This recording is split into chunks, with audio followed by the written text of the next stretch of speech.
Hi friend, আসসালামু আলাইকুম। আমরা চলে আসলাম গ্রিন অরণ্য পার্কের উট পাখি দেখতে। উট পাখিগুলোর এই যে খাবার দিচ্ছে, ছোট ছোট কচিকাচারা অনেক সুন্দর সুন্দর খাবার দিচ্ছে। এই যে দেখেন কিভাবে খাচ্ছে।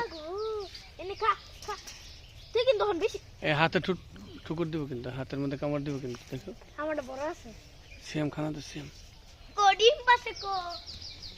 গাইস দেখেন আমি এখন খাবার দেব উট পাখিকে। Wow, excellent. উট পাখি খাবার খাচ্ছে। পাখি ঘাস খায়, ঘাস।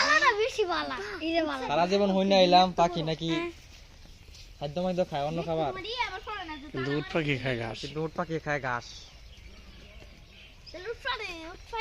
আরে মুখ বাইজা বসছে, দে দে দে তারে দি। এদিকে আসো, আরে এদিকে আস, আরে দি বেটা। আরেকটা ঘাস দিলি হেরে দেবো। জেলি খাবার দিতে স্যার, মুখে দিন, মুখে দিন। হ্যাঁ সাইড দিছেন কি মে খাইব নাকি আপনারে? ডিল মেরো না, ডিল মেরো না, আমি ডিল মেরো না।